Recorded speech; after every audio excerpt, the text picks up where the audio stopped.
What's going on YouTube? So I'm in the thick of this DRZ engine rebuild. So this thing is the stator gear assembly.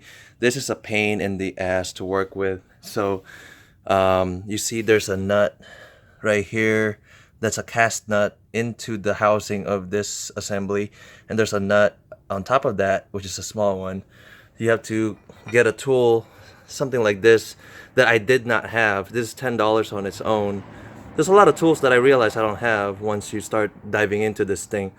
I had to buy this, which is a very specific tool. I didn't even find this on Home Depot. 27 millimeter, made in China, deep offset. So you can hold the cast nut on the stator housing and work on getting this off. So I don't even have an impact wrench myself, so that was harder. It's additional hardship because I don't have that tool.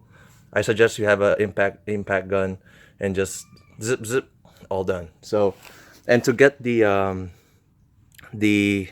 whole assembly off, you need once you get this nut off, you need to get this whole assembly off this casing. You need a special tool with that too, and it's called a flywheel puller. This is the spec of it, M38 times 1.5 right hand thread. So it threads this way, right, into the body of this. You see this thread? It threads into that, and then you turn this center nut, if I can get a hold of it, leftwise. So if you imagine what's happening is this locks into the body of this, and once you're turning, it's turning into the body. This is turning into the body, pushing on here, so it pulls. While you're turning this, it's pulling the whole flywheel off at the same time.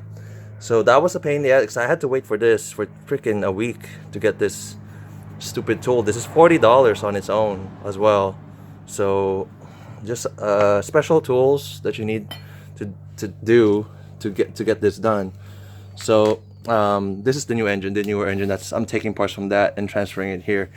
As bad as the condition of the old motor, the internals are really clean, and I'm really happy with that. So I just changed a bunch of stuff already. So this is so the clutch basket is on. As you can see, I just have to put the clutch plates. This is the cam chain. This is a new one. Came with the hot cams that they got for all the mods that I'm doing here. So I'm gonna finish this up, close this up. Basically a stopping point for me. I've been waiting on parts most of the time, so that's why the problem. Yes, I've been waiting on parts, which makes this whole project take longer than it is. If I had all my parts, I could finish this whole thing, and I think, like the engine at least, in one day. I just didn't have the parts. My tools, I mean. So I'm gonna put the new clutch plate. I bought new clutch plates also. So once I close this up, I'm gonna make that a stopping point, and I'll move back into working on the body. The body of the bike, there's not much to do. The core of it is on the engine because the bike is just dirty. The main problem was the engine, so it's a matter of just putting it back. I'm also waiting for my carb, my FCR carb.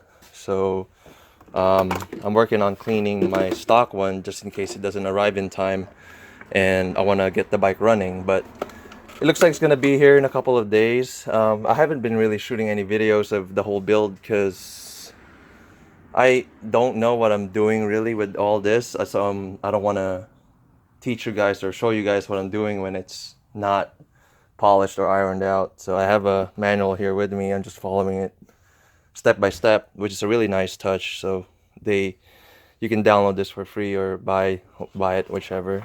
It helps. Tells you all the torque specs. Make sure to torque everything in here if you're working on an engine and you don't know already, because if you're working on the engine, you already know what to do. Torque everything here that you touch or you think is gonna, anything that's spinning, yeah, make sure you're torquing those, because you don't want this to come off while you're riding. All right, so just giving you guys a quick update here with the engine. Maybe I'll shoot another video when it's all buttoned up with the top end and everything. Because yeah, I'm gonna put in a new piston, a bigger bore cylinder, and cams and the head and all that, so I had to make sure everything. Alright, I just want to give you guys a quick, I guess, tip on installing these new clutch. So there's one clutch will be skinnier than the others. So in the way that goes in, the skinny one goes in first, because there is a washer sitting right here. So if you put the thick one, it will be up, it will be above it, and you won't be able to close it properly. So some people mess up on this, and you will notice that the first one is the skinniest one. So just keep that in mind. So it's that, and then steel, vice versa. First the friction, steel, friction, steel, friction, steel, until you fill it up. Okay, so it is 6 in the morning. I'm trying to get this done before I get to work, so I managed to put the piston rings on, put the piston in, put the cylinder on, and it took me quite a while to get this part done because I had to research about the ring gaps and the placement of the end gaps on the piston ring. There's some things that have to be you have to make sure of when you're doing this. So there's like the ring gaps is specified for a certain application if you're doing force induction, stuff like that. But for this thing, there's not much out of the box that you have to do, because this is basically just a street setup. It's not like force induction. It's not a big it's not all going all out. It's just, we just need the performance out of the box. We're not doing anything special to it. So special as in like doing nitrous and anything outside of the ordinary. So basically a big bore kit, we don't want the piston, we just want the displacement is what I'm saying. So I didn't have to do much filing. I didn't even do any filing actually, so of the end gaps of the piston rings. And so I just had to place them on. So it's oil seal on the bottom. First there's two piston rings, and then second, third, and then first and second. Sorry, but that's confusing. But yeah, 6 in the morning right now, so just trying to get this done. Make sure to I use a new gaskets all around. It's not I mean, I don't know how I feel about, like, it's different color. It's quite obvious. So I mean, I wish it would be like a different shade, but well, I mean, what are you gonna do? So this is the stock head that's gonna go on top of here. I'm gonna button this up. I'm probably gonna be done with this engine today, and then I'm gonna move on to the body, chassis, and just button that up, torque everything else, and I should be good to go. Maybe I can get the bike running in a couple of days from now. So yeah, I just want to show you guys what's up. It feels really good to get this in here. It's basically, my plan is trying to, like, starting to look like in real life. So this is basically what I've been wanting to do. So big bore kit, and then I'm gonna put the cams on. Maybe I'll take a picture of that too, because I have to set timing and stuff like that. Hey, what's going on, YouTube? So I want to take a pause. I just got the stage 2 hot cams installed, journal holders installed, torqued the bolts, all that. So as you can see, this is a Suzuki bond. It's like 3 bond though, but it's the same spec. So make sure I'm just following the service manual. Very, very helpful, this thing. I got this online. So make sure if you guys are working on something, you always have the service manual. You guys already know that. So just thought I mentioned it. So yeah, so this whole thing was semi confusing because you have to count from top dead center. You have to count like how many there's like 15 pins here, and you have to count 1 2 3 4 5 6 7 8 9 10 11 12 13 14 15. So from top dead center, there should be a 15 pins separating the two cams together. So that's how you know you got it on the right position. So while working on the bike, everything is on, you can see this line right here. That's top dead center. So yeah, 15 across, and yeah, I'm just making sure everything is tightened up. It's really, yeah, I'm, like I said, I'm not an expert on this. I'm just following the book. So basically anyone can do this, but you know, with basic tools. There's just a couple of special tools that I had to get, which is the flywheel puller, and that's pretty much it actually. I don't even need an impact gun, but it would help if you did. So I have new gaskets also going in on every single part of this. So after I button this up, I'm gonna make sure all the bolts are tightened and torqued. It's the outside bolts are very soft. It's just 7 foot-pounds all around. So it really feels like it's not a lot of torque, but tighten everything up, torque everything, and should be good. So I'm about to close this up. I just want to show you guys the hot cam stage 2 and big bore kit, like I said earlier. The colors are all mismatched, but I mean, what can you do? I guess you can tell, oh, this, you know, you have a big bore kit. That's how you tell. I bought a complete gasket kit, so but the big bore kit came with its own set of gaskets. So there's a lot of unused parts, but you know, better to have them than not. I just wasn't sure if I'm gonna have everything, so I ordered a whole new gasket kit. So okay, just want to give you guys a quick look on that, and then let me close this up and shoot another video. All right, YouTube, we are now, I would just say it's done. It's all buttoned up. I will, of course, with everything that I do, I'm gonna double check, triple check everything that I before I fire this whole thing up. But as you can see, it's complete. Bottom end is now rebuilt. So I guess I can say built, not bought. You know that motto. But I'm still gonna, I mean, I still consider this bought. I bought it to build it, so because I really hope it doesn't blow up. So I spent all this time. I don't think it's gonna blow up, but I think there might be some leaks. I hope not. I replaced all the gaskets. I tightened it up as best as I can per the spec, torque specs. So I don't know. I followed every single torque spec that's on the book and tightened it just a tad, even just one more click. So I don't know. I don't know what else could go wrong. I'm gonna, of course, check all the hoses, everything connected when I'm on that point. But right now it's midnight, and I'm gonna stop. It's a good stopping point. It's a satisfying stopping point. You know, I can live with this. What's going on, YouTube? So we're back again at the garage.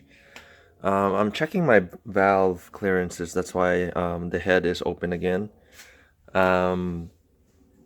So I'm based on the spec for hot cam stage 2, you're supposed to be within 0.15, sorry, 0.15 on the intake side, 0.20 on the exhaust side. So the problem here is on my intake side, I'm a 0.10, and the exhaust side is 0.15. So I'm off by 5 millimeters all on both sides. So asked around, you know, see how bad is 0.05 millimeter out of spec, and they said it's substantial. So I'm about to measure the shims that I have and do some math and basically get smaller ones so I can increase the gap by 5 millimeters. So I don't know how big these shims are. So I'm trying to avoid buying like a shim kit from Hot Cams, which is $80. So I'm thinking about just buying that specific shim that I need. Maybe I'll save some money that way. Because I mean the easy way is to get the whole kit, but I won't use any of those shims. I'm only gonna use a couple. So I guess time is money for some people, but I'm just gonna save the money on that. So yeah, this is the exhaust side. Right now I'm gonna take both out. I put them on bags, label exhaust and intake, so I don't get them confused. So once I get the shims, I'll get back to you guys in this video. See you guys in a little bit. What's going on, YouTube? So I managed to pick up some shims. Sorry if it's a little messy here. I picked up two different sets of sizes. One that's too smaller than what I needed, just in case I needed. I just wasn't sure. I just wanted to be sure. So right now I put in the exhaust side. I mean the intake side, which is right here. The shims that I needed. The one I had before was too tight, so I had to make up some room.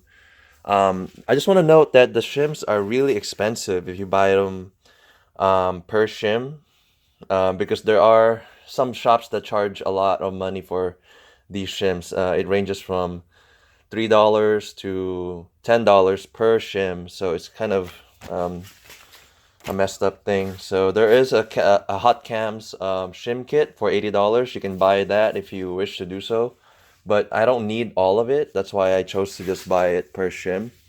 So for the shop I found that sells them, um, sold it to me for $3 per shim. So that's a really good deal. So I picked it up same day, and I'm putting it on now. So I was off by 5 millimeters on both in intake and exhaust. Sorry, I didn't get to show you guys. I was off by 0.05 millimeters for intake and exhaust per the spec sheet for the hot cams. So I'm just gonna put so right now I went down 5 millimeters on both, and I'm putting it on now. So yeah, just want to show you guys. It goes in where it goes in. This is the caps for the shims. The shims go right in there on top of the valves, and then you just put this on there like this there.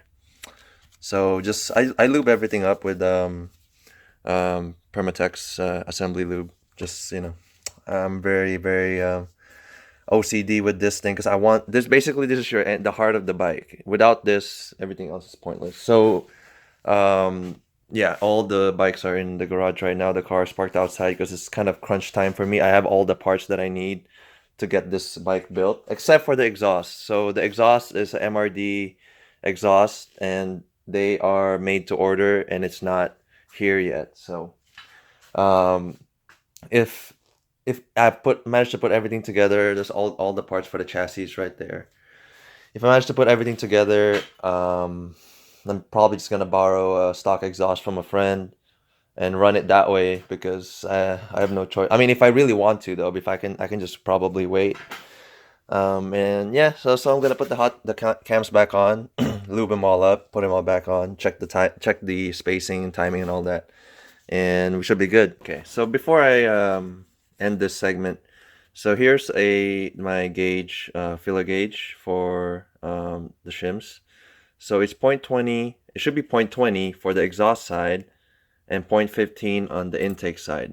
Before I put the new shims in, I was 0.10 on the intake side and 0.15 on the exhaust side. And I asked people, how bad is it to be that off from spec? And they say it's pretty serious. So that's why I bought the shims. So I mean, don't be lazy, I guess. I was being lazy. I was trying to see if I can get away with it. And this is an engine.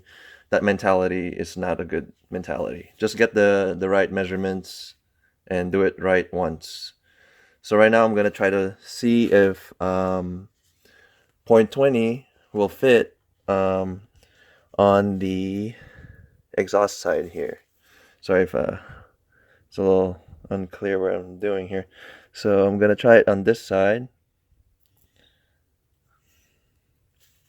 So that one is snug. That one's good. 0.20 fits snug. Try it on the other one here. I'm being careful. I put this stick here so I don't drop the cam chain in there because I don't want to be fishing for it. So that one is snug. That one's good. So that's based on my calculation. My calculation was right. So here we go. Snug. I feel it on both sides. Snug. There you go. So that's what you had to do. Sorry, I didn't get to show you guys. It's just I'm holding a camera and trying to measure this thing. So right now I'm gonna be putting lube on all this. Close it up. Make sure that the chain, like I said before, there's 15 pins from this point to this point. You count the pins of the chain. Those small pins. That's 15, 15, that 15 from, yeah, from here to here. So that's how you know the timing is right. Top dead center on the engine, and there's markings on each of the cams. There's like a dot. That's, you know, that's what it's supposed to look like. The lobes are facing that way. This one's facing this way. So yeah, you gotta measure that's on top of this angle right here. Okay.